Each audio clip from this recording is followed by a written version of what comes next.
Olá, boa tarde. Começando mais um Justiça em Ação. E no programa de hoje você vai ver o advogado Rômulo Serra tirando as dúvidas do telespectador no quadro Fala Doutor. Entrevista com Márcio Aleandro, doutor em políticas públicas, que falará sobre direitos humanos. Para falar de audiência de custódia, recebemos o advogado criminalista Rodrigo Almeida.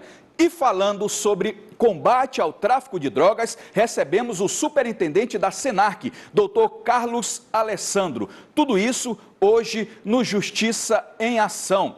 Queria agradecer inicialmente a todos vocês que fazem junto comigo o Justiça em Ação. Ao telespectador, a você que já fica às 12h30 em casa aguardando o programa chegar, tira suas dúvidas, tanto por Facebook, como nas ruas também. Quero agradecer e pedir, divulguem o nosso programa, divulguem nas suas redes sociais, no seu Facebook, no seu Instagram, mande mensagem para nós via e-mail, estamos aguardando a sua participação. Bom, agora vamos ao quadro tão esperado, o quadro Fala Doutor.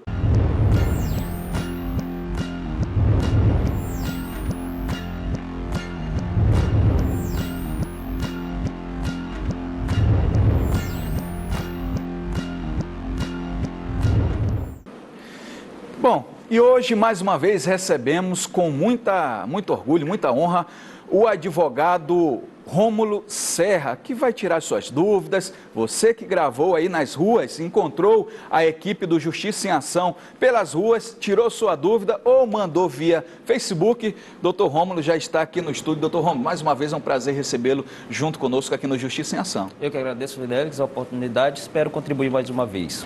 Bacana. Bom, nós sabemos que esse quadro é um quadro muito interessante, principalmente porque aproxima a população do Justiça em Ação, que é um dos objetivos, se eu posso falar assim, uma das pilastras do nosso programa, é trazer realmente a população para dentro do programa. E o doutor Rômulo tem disponibilizado o seu precioso tempo para estar junto conosco aqui no programa. E vamos à primeira pergunta do telespectador via vídeo. Vamos lá. Doutor, meu nome é Rosilene e eu gostaria de saber, porque eu comprei um produto e foi informado que posteriormente ia ser enviado pelo correio a garantia. Queria saber se isso é certo. Bom, é uma situação, doutor Rômulo, que acontece muito, né? Você faz a compra, aconteceu comigo. Você faz a compra, no meu caso um notebook, e aí posteriormente me enviaram a garantia, só que não foi via correio, né? Foi em outra situação. Isso é legal e por que acontece isso? Fidelix, esse tipo de situação tem que ver o caso em concreto. A lei, como já dito aqui anteriormente, disponibiliza em favor do consumidor, no caso existem as possibilidades e as formas de garantia. No caso, a garantia legal de produtos duráveis, como já dito aqui, de 90 dias, e no caso de produtos não duráveis, que se faz no prazo de 30 dias. Quando é que começa a correr esta garantia? Essa garantia começa a correr a partir da entrega efetiva do produto. Entregou o produto, o prazo começa a correr de garantia legal. Se dentro desse prazo o produto apresentar vício ou qualquer outro tipo de defeito, o consumidor tem a possibilidade de efetivar a troca, de pedir a substituição do produto, o abaixamento proporcional do preço ou mesmo a restituição do valor que dispensou monetariamente, se uma vez não reparabilizado pela empresa ou pelo estabelecimento que comprou. O que acontece nesse tipo? Creio eu que ela esteja falando da garantia contratual, que é aquela outra modalidade de garantia que já foi dita aqui também no programa e já foi explicada, devidamente explicada. Isso é uma prática comum. Tem que ver a política que é realizada pela instituição no momento e a forma de garantia. Porque, como dito anteriormente, essa forma de garantia contratual é uma garantia disponibilizada em favor do consumidor pelo estabelecimento ou pela empresa, em que há cláusulas com relação a esse tipo de situação. A garantia contratual, ela cobre qualquer tipo de defeito ou produto existente ou vício existente no produto adquirido. Já a garantia contratual nem sempre engloba esse tipo de situação. Então é interessante notar e verificar esse tipo de situação. Interessante, doutor. Bom, vamos a mais uma pergunta. E na pergunta, agora nós vamos ao nosso Facebook. A sua participação é muito importante pelo Facebook. É só ir em facebook.com/Justiça em Ação. Curta lá nossa página. Tem inclusive, outro Facebook, já fizeram outro Facebook, viu? Programa Justiça em Ação. Esse não é o nosso Facebook. Já até fizeram outro. O nosso Facebook é só Justiça em Ação. O programa Justiça em Ação não é nosso. Tem até a logomarca nossa lá. Então não é o nosso Facebook. O nosso é só Justiça em Ação. Bom, doutor, tem uma pergunta da telespectadora via Face, Eliana Constantino. Doutor, me responda uma coisa. Eu posso pedir dano moral caso seja descumprimento de um contrato?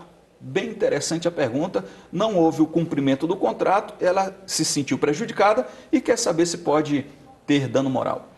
Bom, Fidelix, essa é uma situação muito interessante e muito importante perguntada pela Eliana, se não me engano, não é isso? Porque hoje todas as relações, naturalmente, são as relações de contrato. Quando nós vamos fazer qualquer tipo de operação financeira, qualquer compra no comércio, são relações do cotidiano. Ao meu sentir e ao meu modo de ver como profissional da área, eu vejo que sim. E para ficar de fácil visualização para o consumidor, no caso, eu vou lançar um caso hipotético, para ficar mais fácil para o consumidor poder entender como é que pode surgir o dano moral de um descumprimento de um contrato. Hipoteticamente, vou me colocar na situação que fica mais fácil. Eu, enquanto consumidor, me dirigi a determinada instituição financeira e lá pactuei um contrato de empréstimo com a respectiva instituição, em que ficou já acordado o valor, bem como o prazo de pagamento, bem como o dia de vencimento. Ocorre que, na primeira data de vencimento, a instituição não só se desconta da minha conta o valor referente à parcela que foi acordado anteriormente, mas como outros valores. Desconta o meu valor do meu provento, sim, de forma integral, sem qualquer comunicação prévia, não dizendo o porquê foi feito esse tipo de situação, lembrando que esse tipo de situação é totalmente ilegal e vedada pela nossa legislação. Então, nesse tipo de situação, eu fiquei à mercê da prática irregular, arbitrária, praticada pelo banco. Fiquei sem qualquer tipo de valor, sem tipo de vencimento. Então, houve uma quebra de um contrato do contrato nesse tipo de situação, em que o banco não respeitou o que ficou convencionado anteriormente e, no caso, capturou de forma integral o meu salário. Nesse tipo de situação, há a possibilidade, ao meu sentir, de uma reparação por danos da ordem moral. Além de prejudicar na minha subsistência, infringiu uma regra clássica hoje, até pelo STJ, disponibilizada pelo STJ, com um posicionamento já firmado e sedimentado, que não pode ser descontado mais do que 30% do vencimento do trabalhador. Uma cláusula, outra situação, que é ainda de mais fácil visualização no tipo de situação, porque isso é muito comum de acontecer. Eu tenho determinada dívida e com uma instituição, a instituição vai e insere o meu nome nos órgãos de proteção ao crédito. Mesmo após efetivar o pagamento da dívida e comunicar à empresa em questão que já foi efetivado o pagamento, logicamente a empresa tem que tirar o nome dos órgãos de proteção ao crédito. A empresa não faz dessa forma. Então, houve uma quebra de contrato. Se eu for penalizado por meu nome ainda estar inserido nos órgãos de proteção ao crédito, logicamente eu tenho direito a uma reparação da ordem moral. Não é errado, né? Não é errado da empresa se de repente ela quiser mandar a garantia posterior ou realmente tem esse impedimento na norma, ela tem que dar a garantia ali em loco, como é que funciona? É justamente esse tipo de situação. Tem que analisar o caso concreto para saber a possibilidade de isso acontecer ou não. Vai de cada caso, né? De cada caso. Por que isso acontece? Porque isso é uma disponibilidade, isso aí é uma disponibilidade feita pelo estabelecimento comercial em favor do consumidor. Ele está ofertando aquela situação para o consumidor. Tem que ver os termos e as situações a depender do caso concreto. Perfeito. Mas sempre alertando, mas sempre alertando que todas as informações prestadas nesse tipo de situações, no momento da aquisição do produto, devem ser prestadas de forma clara e adequada ao consumidor, não devendo ele ser induzido ao erro nesse tipo de situação. Perfeito. Vamos a mais uma pergunta do telespectador. Veja. Doutor, meu nome é Eliari. E semana passada eu estive em uma loja e eu comprei um produto que tinha um valor na etiqueta. Quando eu cheguei no caixa, tinha outro valor mais caro. Eu posso pagar pelo valor menor que estava na etiqueta? É uma pergunta que também acontece muito no dia a dia. Você tem uma situação, um valor, quando você vai pagar, e acontece muito em supermercados também. Você encontra um valor lá na prateleira e quando vai passar no caixa, e às vezes a gente nem observa, né, tá outro valor. como que ela deve proceder? Esse Fidelix, eu acho que foi até tema na semana passada, se não me engano, de uma pergunta de um consumidor nesse sentido, que tinha se dirigido a um estabelecimento comercial e tinha verificado mais ou menos esse tipo de situação. Foi na publicitação do produto, né? E se não me engano foi. Nesse tipo de situação, o que acontece? Conforme já dito, o artigo 30 do Código de Defesa do Consumidor, que trata de publicidade, diz que toda publicidade informada ou publicada por qualquer forma ou meio de comunicação vincula, no caso, o estabelecimento comercial.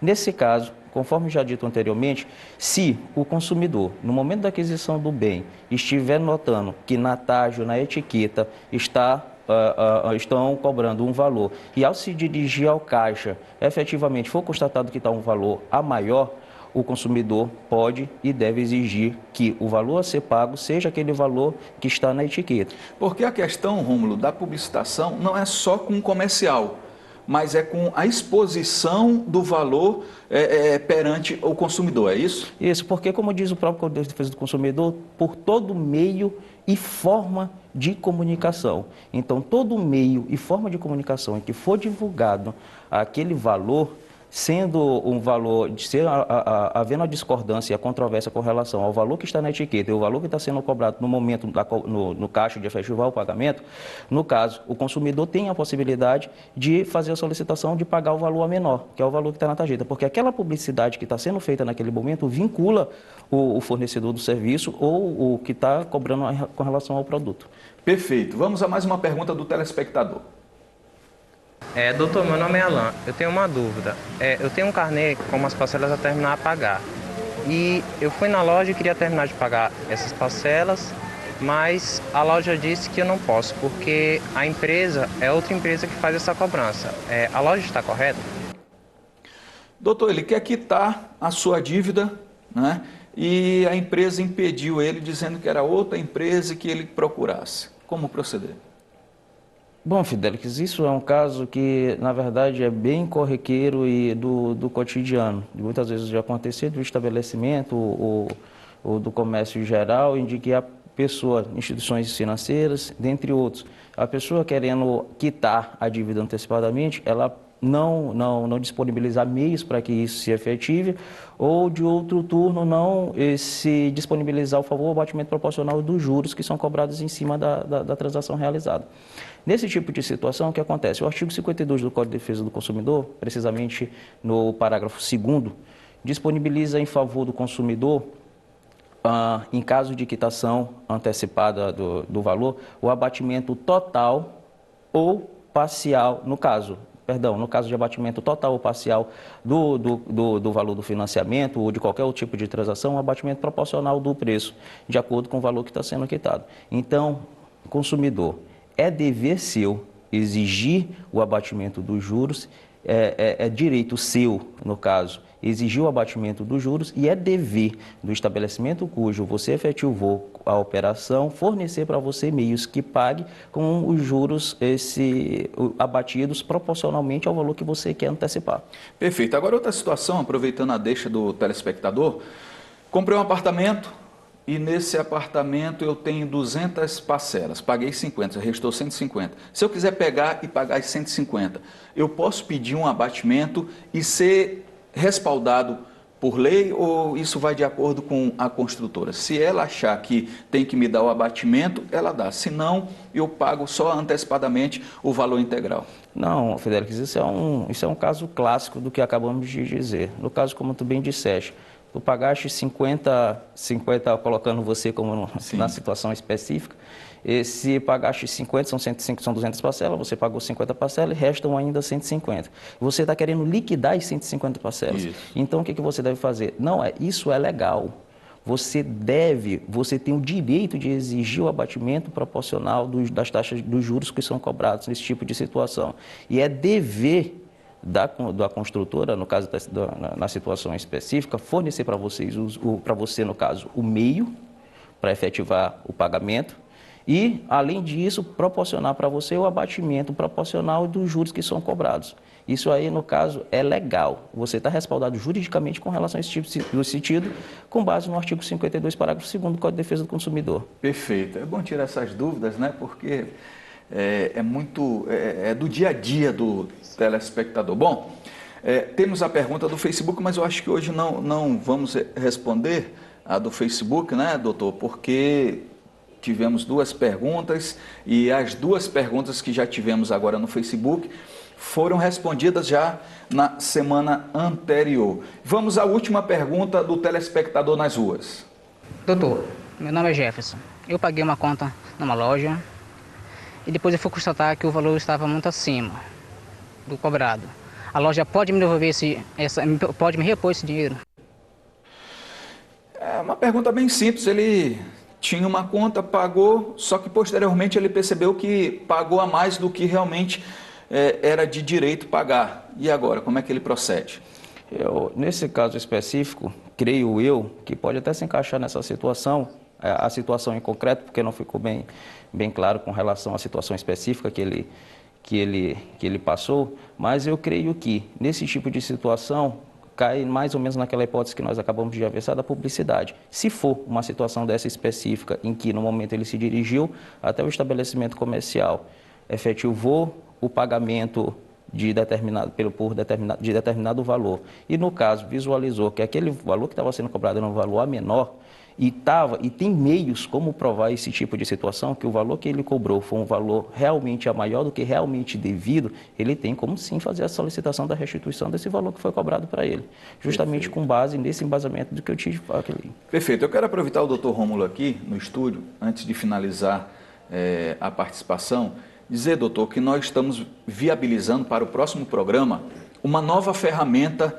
para aproximar a população do programa Justiça em Ação, que é o WhatsApp, que tanta gente usa, acho que 90% da população hoje daqui de São Luís que usa a internet tem o WhatsApp. Então a gente está disponibilizando já na próxima semana essa ferramenta para que o telespectador também possa mandar a sua dúvida via WhatsApp.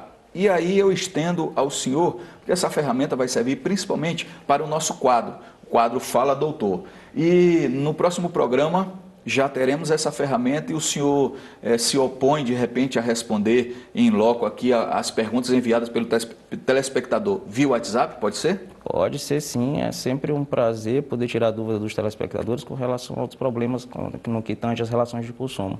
Bacana. Mais uma vez eu quero agradecer sua presença aqui, dizer que foi uma honra e convidar o senhor, se tiver disponibilidade, para próximo sábado estar aqui junto conosco mais uma vez. Com certeza, me farei presente aqui no próximo sábado, mais uma vez tirando as dúvidas. Essa semana foi uma semana um pouco corrida, mas graças a Deus deu tudo certo. Espero no próximo sábado estar aqui presente. Bacana. Bom, vou de intervalo.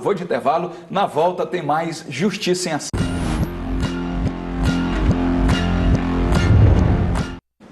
De volta com o programa Justiça em Ação.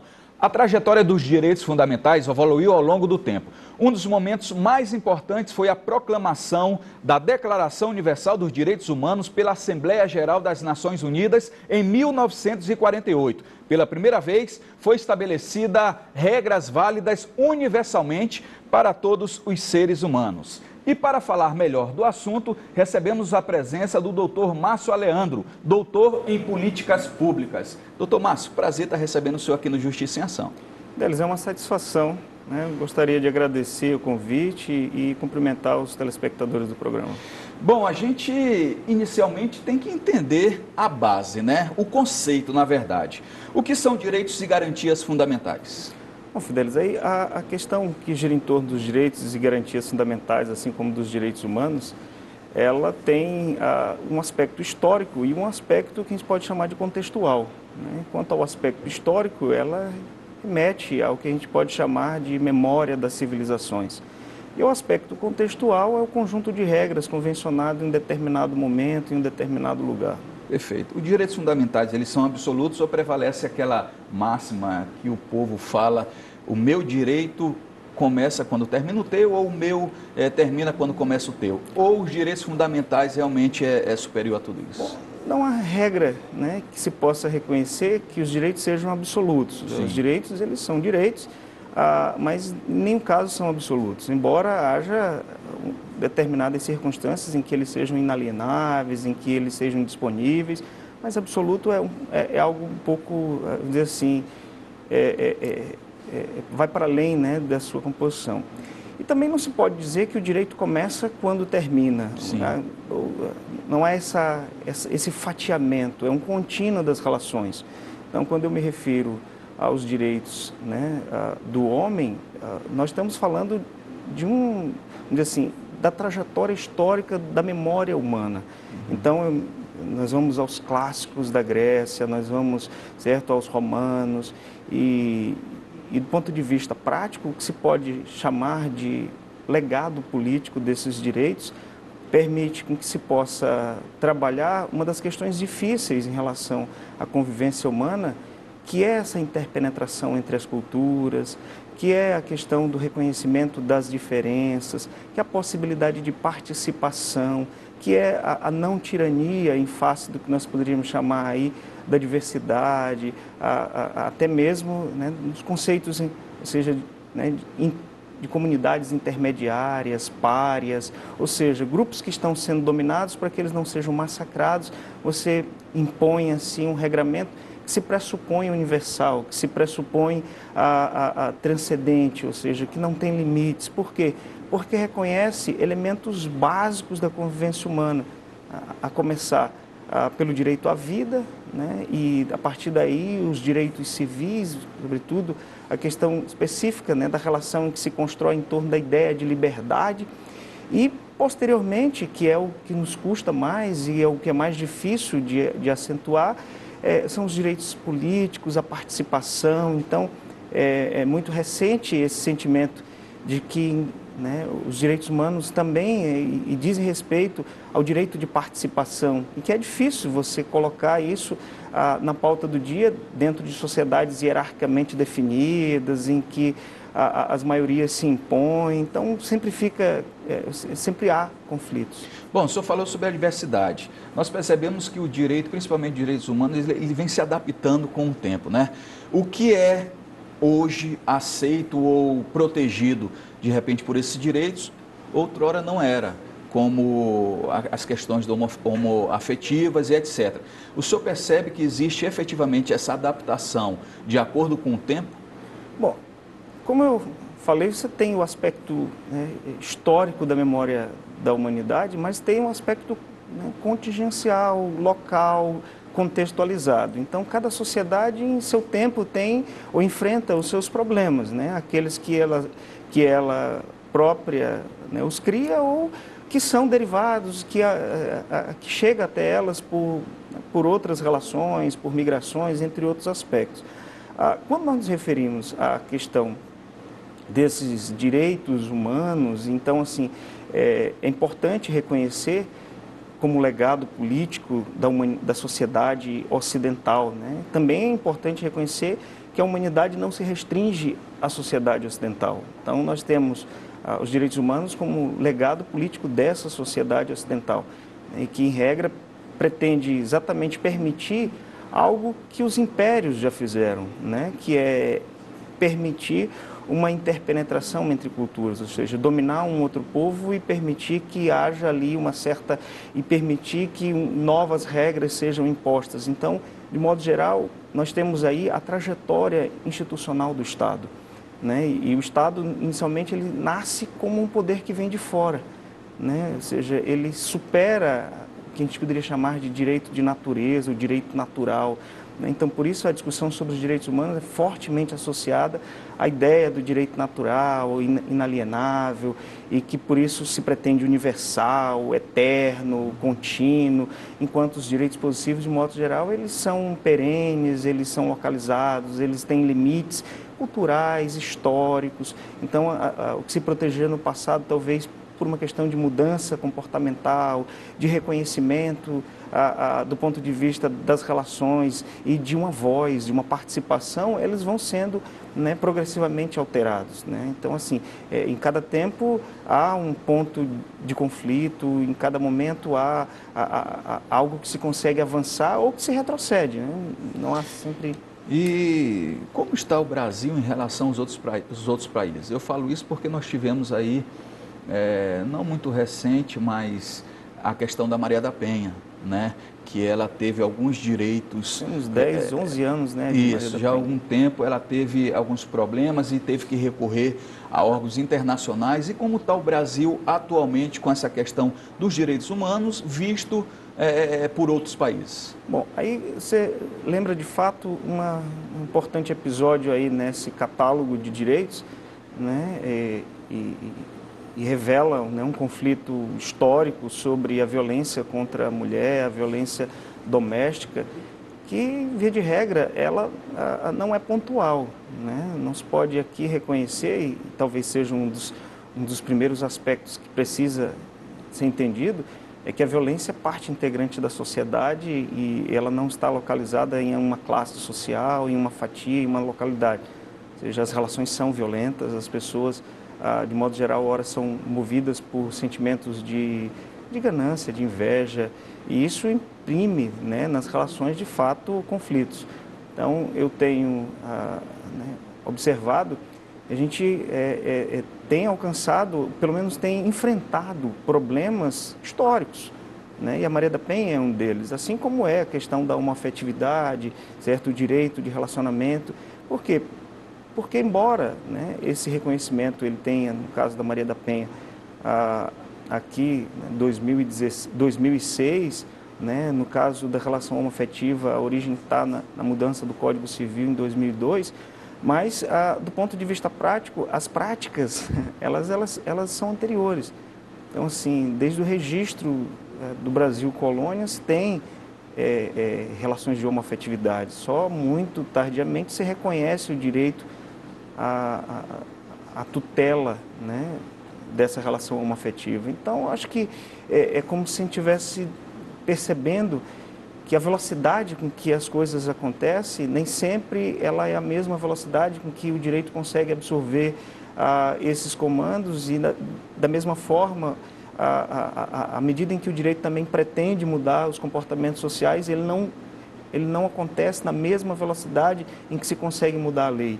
Então, há um deslize dessas relações, que elas não são muito perfeitas, no sentido de que o direito muda a sociedade com a mesma velocidade que a sociedade muda o direito, né? Ou na mesma distância, né? Com a mesma lentidão. O senhor acha que o Estado tem conseguido obter êxito desse amparo da população aos direitos fundamentais, direitos humanos? O Estado é uma composição de forças, né? Nós não podemos esquecer que há interesses de toda a ordem e em torno desses direitos, né, há a gente poderia chamar de muitos vieses ideológicos, né? Há muitos vieses ideológicos, porque há concepções que são construídas a partir de pontos de vista diferenciados, né? E o que a gente percebe é que existe uma flutuação dessas hegemonias, né? De um determinado momento acentua-se um aspecto, num outro momento acentua-se outro. Então há, ao longo da história, ao longo dessa trajetória, flutuações, né? Ora nós avançamos num ponto, retrocedemos em outro. Então não é uma relação perfeita.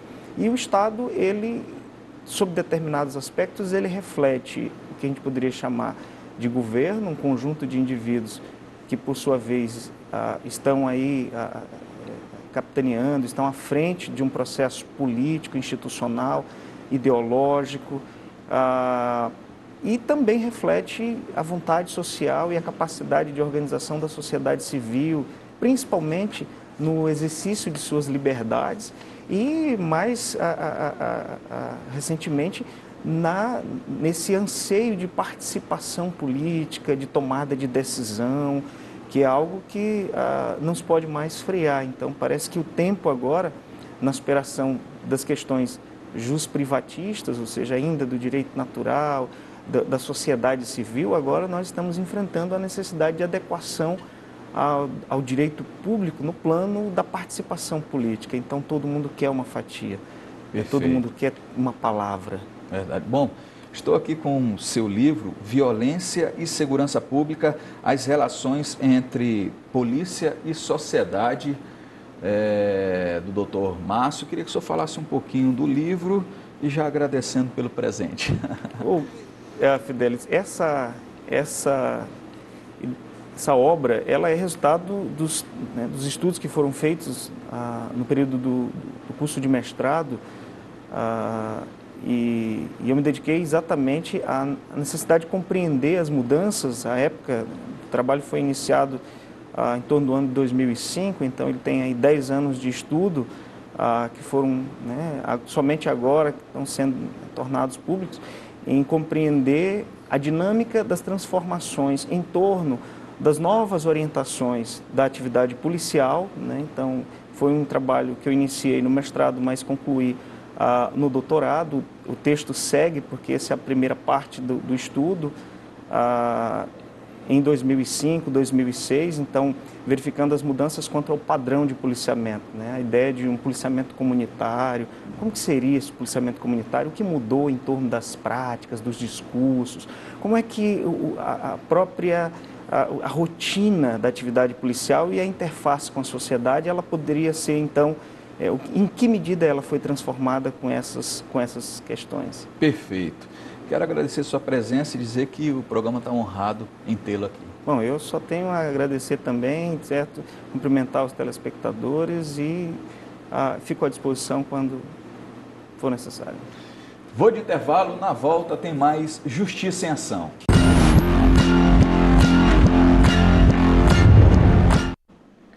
De volta com Justiça em Ação. O assunto agora é audiência de custódia. Tal audiência consiste na rápida apresentação de um preso a um juiz nos casos de prisões em flagrante. A ideia é que o acusado seja já apresentado ao juiz e que esse juiz decida sobre a custódia dele ou não. É o que vamos ver na reportagem da Vanessa Oliveira. O projeto altera o Código de Processo Penal, que estabelece que o preso tenha o direito de ser assistido por um defensor público ou particular durante seu interrogatório policial, podendo-lhe ser nomeado defensor dativo pela autoridade da polícia. O projeto também determina que o preso terá direito a passar pelo exame de corpo de delito. Esse tipo de exame permite conferir a integridade física do preso após a prisão em flagrante. A audiência de custódia assegura que antes da apresentação do preso ao juiz, será assegurado seu atendimento prévio por advogado ou defensor público, em local reservado, e estipula prazo de 24 horas para que o preso, em flagrante, seja levado diante de um juiz. Nessa audiência de custódia, o magistrado decidirá sobre a manutenção da prisão, ouvida a defesa e o Ministério Público. Se a audiência de custódia não ocorrer no prazo previsto, o fato deverá ser comunicado à defesa, à acusação e ao Conselho Nacional de Justiça. O Brasil tem hoje cerca de 620 mil presos. Desses presos, cerca de 40% estão na cadeia sem ter ao menos uma audiência com o juiz. A audiência de custódia pode retirar das cadeias muitas pessoas que foram presas de forma injusta, fora que a economia para o país pode chegar a 3 bilhões de reais. Nesta semana, um homem suspeito de espancar a própria esposa foi solto após a audiência de custódia, enquanto a vítima estava ainda internada no hospital. A delegada responsável pelo caso contou que a mulher foi atingida por socos, chutes e até um cabo de rodo. O suspeito do crime, que foi preso em flagrante horas depois do ocorrido, já havia sido solto no dia seguinte da prisão, após a audiência de custódia. A mulher espancada ficou internada 5 dias. E para falar desse assunto, recebemos a presença do Dr. Rodrigo Almeida, advogado criminalista. Dr. Rodrigo, obrigado pela presença. Eu que agradeço. Bom, a gente, no início da entrevista, a gente sempre explica que esse programa é um programa voltado ao segmento jurídico, porém nós temos em TV aberta e a população participa. Então é interessante que nesse início nós entendamos o que é a audiência de custódia, até para que a população venha junto conosco e fique tranquila nessa entrevista. Então, doutor, o que é audiência de custódia? Na verdade, a audiência de custódia, ela é uma audiência de apresentação. Sim. O indivíduo preso em flagrante delito, ele é apresentado ao juiz, seja ele o juiz de plantão ou o juiz da Central de Inquéritos, no nosso caso aqui em São Luís, para que o juiz ele verifique e tenha um certo controle sobre a legalidade daquela prisão em flagrante. Sim. Quando o juiz recebe o auto de flagrante, ele pode determinar a audiência de custódia e nessa audiência de custódia ele vai ver a real necessidade de se manter aquele indivíduo no cárcere. Se é o caso de uma prisão preventiva, por exemplo, ou se é o caso de decretar medidas cautelares diversas daquela prisão preventiva. Ou até mesmo relaxar aquela prisão em flagrante quando ele reputar a prisão como ilegal. Pode também conceder a liberdade provisória, seja mediante fiança, seja com vinculação a outra medida cautelar ou não. Agora, o senhor não acha que essa audiência tira um pouquinho a autonomia ou, de repente, a autoridade do delegado? Não, de forma alguma. O delegado, ele é uma autoridade que trabalha na fase preliminar, na investigação preliminar. Recebido o preso conduzido, por quem o tenha recolhido em flagrante, ele lavra o auto de prisão em flagrante, entendendo que ali, em tese, é uma infração penal e é caso de prisão em flagrante, e ele tem um prazo de até 24 horas para remeter esse auto ao juiz. Tá? A nossa Constituição, na verdade, ela fala que essa prisão ela tem que ser comunicada imediatamente. Sim. Só que no Brasil se entende que esse termo imediatamente tem o significado de que em até 24 horas essa comunicação pode ser feita e, em geral, o juiz toma conhecimento da prisão em flagrante quando ele recebe o auto de prisão em flagrante.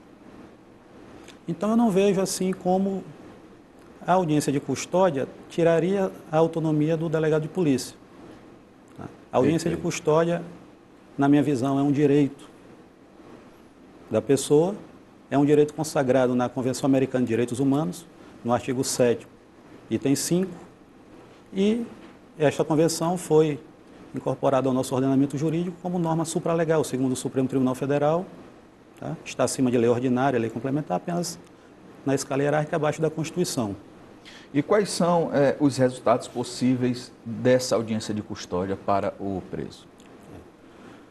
Quando o juiz realiza a audiência de custódia, dali ele pode manter o indivíduo no cárcere, mas para isso ele precisa verificar a real necessidade dessa manutenção. Por exemplo, o caso de uma prisão preventiva. Sim. Quando ele verificar que há, além dos indícios de autoria e da materialidade, que são os pressupostos, há algum fundamento pelo qual o indivíduo, sendo colocado em liberdade, ele possa fugir, ele possa voltar a cometer novas infrações ou até dificultar o andamento da investigação ou eventual futura ação penal. Pode também conceder a liberdade provisória a esse indivíduo mediante fiança ou vinculada a outra medida cautelar ou até sem vinculação nenhuma, como ele pode também relaxar aquela prisão. Como eu falei ainda há pouco, a audiência serve também para controle daquela legalidade da prisão. Então, se o juiz reputar a prisão como uma prisão ilegal, fora das hipóteses de flagrante delito, por exemplo, ele pode relaxar aquela prisão, sem vincular o indivíduo a nenhuma outra medida.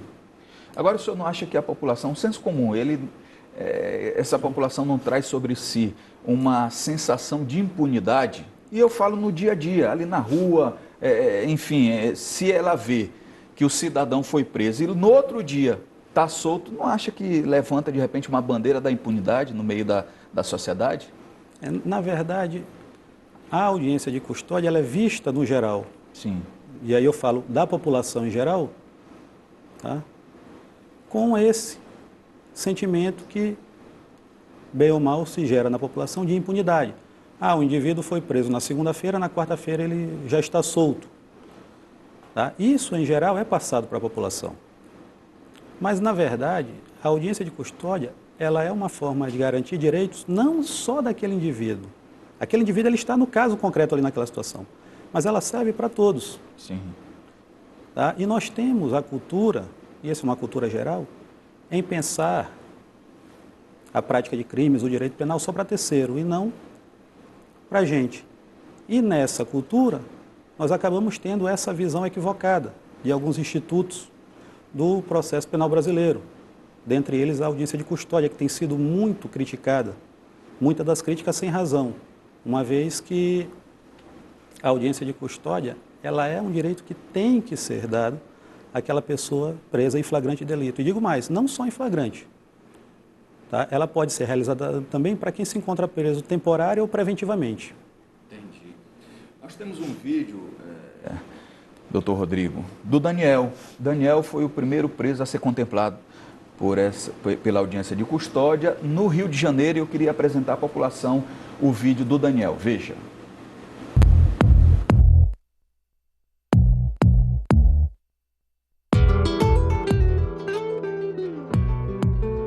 É muito bom para todos os presos merecem segunda chance. Tá me entendendo? Que todo mundo erra na vida, ninguém aqui é humano, eles são humanos, todo mundo precisa da primeira vez para poder aprender na vida, né? Todo mundo erra, acontece, mas errar uma vez, aí tem que ter mais atitude de homem, tomar vergonha na cara, tomar responsabilidade e não fazer mais. Poderia ter acontecido muita coisa na minha vida, uma acho que ia perder minha mãe, que ela não ia aguentar ficar sem mim, ia ser muito triste para mim.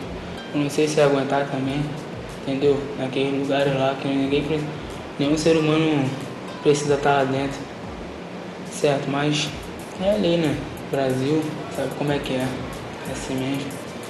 Mas Deus sabe todas as coisas, vai melhorar para todo mundo.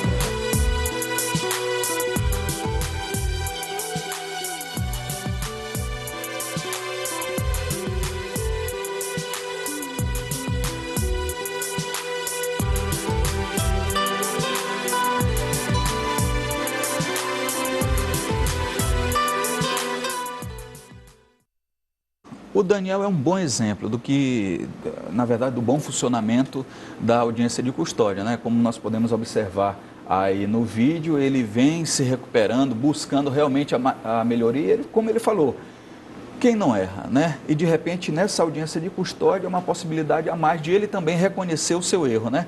Vimos aí o exemplo do Daniel, o exemplo bom dessa audiência de custódia, né? Eu concordo. É como eu falei ainda há pouco, a audiência de custódia ela é um instrumento válido. Tá? Ela tem sofrido críticas, muitas delas sem razão. Por que ela é um instrumento válido? Porque, vejamos, o indivíduo era preso em flagrante, em geral, o juiz recebia só esse auto de prisão em flagrante, não tinha um contato direto com a pessoa presa e, naquela proporção que ele recebia auto de flagrante, ele tomava alguma medida. Para buscar entender as circunstâncias, como aconteceu, né? A audiência de custódia é válida por quê? Porque o juiz já tem um contato imediato com o preso e ali ele verifica as circunstâncias da real necessidade de se manter aquele indivíduo ou não no cárcere. Ela funciona também, dentre outras coisas, até para se tentar diminuir um pouco a população carcerária. O Brasil hoje é o quarto ou quinto país que mais encarcera. Nós temos aí mais de 300 mil presos provisórios. Perdendo apenas para os Estados Unidos, Rússia China e Rússia. Isso. Nós temos aí mais de 300 presos provisórios e muitos mandados de prisão provisória a ser cumprida ainda. Tá? Então ela funciona como esse mecanismo de balanceamento nesse sentido. Seria também um dos principais objetivos, pegando o gancho da sua resposta, da audiência de custódia, dar uma aliviada em toda essa questão carcerária, né? Já que nós somos o quarto país do mundo, né? Também. Muitas das pessoas que estão presas provisoriamente estão sem a mínima necessidade. Outras medidas diversas de uma prisão preventiva, por exemplo, já seriam suficientes. A gente vê o caso aqui do Daniel, do rapaz lá do Rio de Janeiro, que foi para a audiência de custódia, foi determinada a audiência de custódia e lá foram aplicadas medidas diversas da prisão. Muitas das vezes, essas medidas são mais eficientes do que o próprio cárcere em si. Perfeito. O cárcere no Brasil ele tem que ser exceção, principalmente quando se tratar de prisão cautelar, aquela prisão que é determinada no decorrer do processo. E a audiência de custódia funciona como uma das formas de, digamos assim, diminuir essa incidência na população carcerária. Você tem uma audiência onde estão presentes o juiz, o representante, o membro do Ministério Público e o defensor, seja ele defensor público ou defensor constituído do indivíduo. Perfeito. Onde o juiz ouve aquela pessoa e aí, com o detalhe importante de não se fazer perguntas que adentrem no mérito propriamente da questão em si, uma vez que a audiência ela tem um escopo só para se atestar a questão da legalidade da prisão e se realmente é necessário a manutenção daquele indivíduo no cárcere. Então o juiz se ouve aquela pessoa e aí tem a intervenção do membro do Ministério Público e do defensor, o juiz, ao final ele toma uma decisão, se concede a liberdade ao indivíduo, vinculado ou não a outras medidas cautelares, ou se mantém o encarceramento. E aí, uma vez mantendo o encarceramento, só em caso de extrema e comprovada necessidade, em sendo o caso de prisão preventiva. Pode ter uma prisão temporária, a depender do caso. Perfeito. Bom, doutor Rodrigo, eu quero agradecer a sua presença aqui no Justiça em Ação, dizer que foi uma honra tê-lo aqui esclarecendo alguns assuntos, especificamente sobre a audiência de custódia. Nosso programa está sempre de portas abertas ao senhor. Muito obrigado. Eu que agradeço. Eu queria só acrescentar... Fique à vontade. Tá? Que a audiência de custódia em si, ela tem os seus pontos positivos. Sim. Eu, particularmente, a princípio, eu não vejo nenhum ponto negativo na audiência de custódia. Verifico alguns pontos negativos em alguns provimentos de tribunais que determinam, por exemplo, que a audiência de custódia, após o juiz receber o auto e flagrante, ele possa determinar a audiência de custódia em até 48 horas. Sim. Tá, o recebimento daquele auto. Perfeito. Doutor Rodrigo Almeida, advogado criminalista, participando aqui do Justiça em Ação. Vou de intervalo, daqui a pouquinho a gente volta.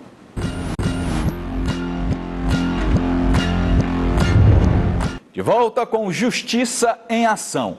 A visão de que as drogas seriam tanto problema de saúde quanto de segurança pública, desenvolvida pelos tratados internacionais da primeira metade do século passado, foi gradativamente traduzida para a legislação nacional. Até que, em 1940, o Código Penal Nacional confirmou a opção do Brasil de não criminalizar o consumo. Vamos ver na reportagem de Vanessa Oliveira. A questão do uso de drogas ilícitas nos últimos tempos deixou de ser apenas um problema individual para tomar proporções bem mais amplas e hoje atinge níveis críticos a ponto de ser tido como um problema de saúde pública. E por conta disso, em muitos estados têm se intensificado operações de combate ao tráfico de entorpecentes.